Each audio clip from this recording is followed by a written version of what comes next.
अस्सलामुअलैकुम।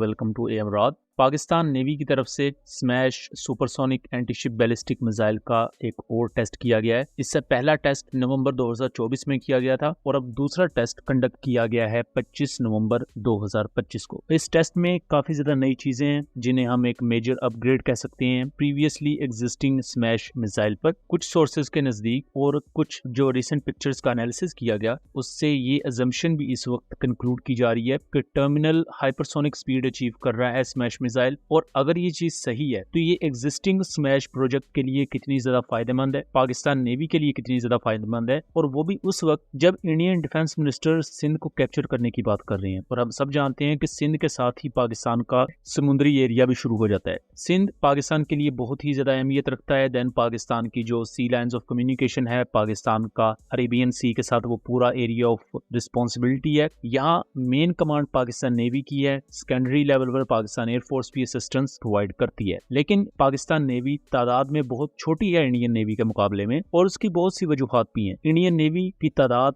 एक इस वजह से भी बहुत ज्यादा है बिकॉज उनके पास जो एरिया ऑफ रिस्पॉन्सिबिलिटी है वो पाकिस्तान से 4 से 5 गुना ज्यादा है, जिसके लिए उन्हें बहुत बड़ी तादाद में destroyers, even aircraft carriers, brigades और सबमरीन्स दरकार होती हैं। जबकि पाकिस्तान नेवी का जो पूरा समुद्री एरिया है वो भी बहुत छोटा है, एज वेल एज जो कोस्टल एरिया है वो भी इंडिया के मुकाबले में बहुत छोटा है। लेकिन पाकिस्तान ने इन तमाम चीजों के बावजूद, यानी कि इस जियोग्राफिकल एस्पेक्ट को मद्देनजर रखते हुए, अपनी डेटरेंस भी बरकरार रखनी है। एक ऐसी फील्ड जिसमें पाकिस्तान नेवी अभी तक कुछ पीछे नजर आ रही थी, यानी कि सुपरसोनिक मिसाइल्स की डेवलपमेंट, उसमें पाकिस्तान ने फाइनली बहुत बड़ा ब्रेक थ्रू हासिल किया नवंबर 2024 में, जब पाकिस्तान ने अपना smash supersonic antiship ballistic missile fire किया और इसने अपने लैंड पर मौजूद टारगेट को पिन पॉइंट एक्यूरेसी से हिट भी किया, जिससे एक चीज हमारे सामने आई कि नॉर्मल बैलिस्टिक मिसाइल्स की निस्बत इसका सर्कुलर एरर प्रोबेबिलिटी बहुत कम है, यानी कि ये अपने टारगेट को पिन पॉइंट एक्यूरेसी से हिट कर सकता है। लेकिन वहां ये चीज देखी गई थी कि इसने एक स्टैटिक टारगेट को हिट किया था जो अपनी जगह मौजूद है और मूव नहीं कर रहा। लेकिन इस सेकंड टेस्ट में जो मैसिव अपग्रेड देखी गई वो ये कि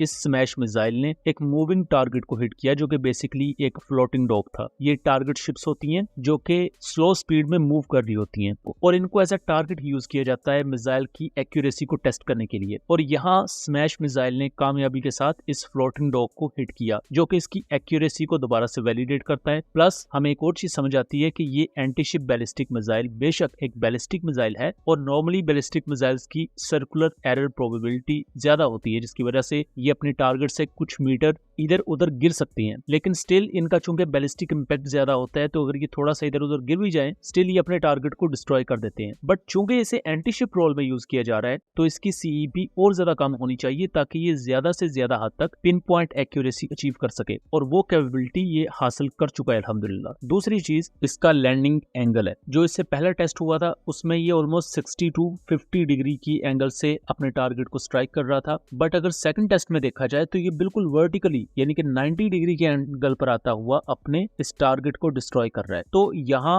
ये चीज ऑलमोस्ट अब कंफर्म होती है कि ये अपनी टर्मिनल फेज में हाइपरसोनिक स्पीड अचीव कर रहा है। और ये भी इस वक्त पॉसिबिलिटी बताई जा रही है कि जो पहला टेस्ट था स्मैश मिसाइल का उसमें ये टर्मिनल फेजेस में सुपरसोनिक स्पीड ही अचीव कर सकता था। लेकिन अब ये जो न्यू टेस्ट किया गया है इसमें इसकी रॉकेट मोटर को एनहेंस किया गया है, इसकी फ्यूल कंजम्पशन को बेहतर किया गया है। सो यहाँ ये हाइपरसोनिक स्पीड या near to hypersonic speed achieve कर पा रहा है, जो कि पाकिस्तान का बेसिक कॉन्सेप्ट था P2A2 हाइपरसोनिक बैलिस्टिक मिसाइल को लेकर। सो यहाँ हम ये कह सकते हैं कि ये manoeuvrable re entry vehicle based hypersonic missile है। MARV कैपेबिलिटी इसमें ऑलरेडी थी, यानी कि मैन्यूवरेबल री एंट्री व्हीकल, कि जब ये अपने टारगेट की तरफ टर्मिनल फेज में डाइव करता है तो ये एनिमी के एयर डिफेंस सिस्टम से बचने के लिए मैन्यूवर भी कर सकता है। और जो मॉडर्न आज के बैलिस्टिक मिसाइल्स हैं उन तमाम में ये कैपेबिलिटी इनकॉर्पोरेट की जाती है कि उनका वॉरहेड मैन्यूवर कर सके। और यही वजह है कि जब से रशिया ने भी अपने टैक्टिकल बैलिस्टिक मिसाइल्स को अपग्रेड किया है MARV टेक्नोलॉजी के साथ, इवन यूक्रेन के पास वेस्टर्न एयर डिफेंस सिस्टम भी मुश्किलात फेस कर रहे हैं इनको इंटरसेप्ट करने में। तो ये एक दूसरी बड़ी अपग्रेड है।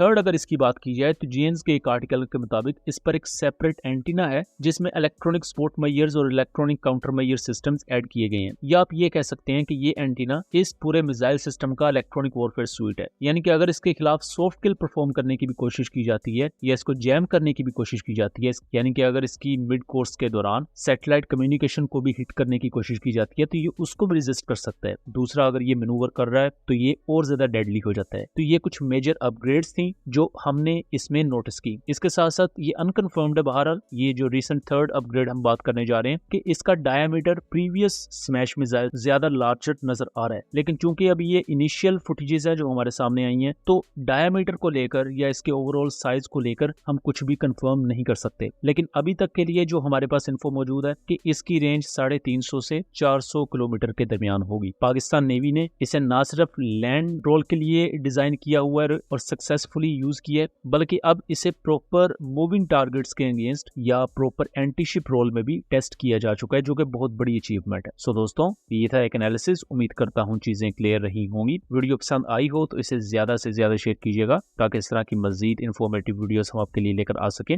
मिलेंगे अगली वीडियो में, तब तक के लिए अल्लाह हाफिज।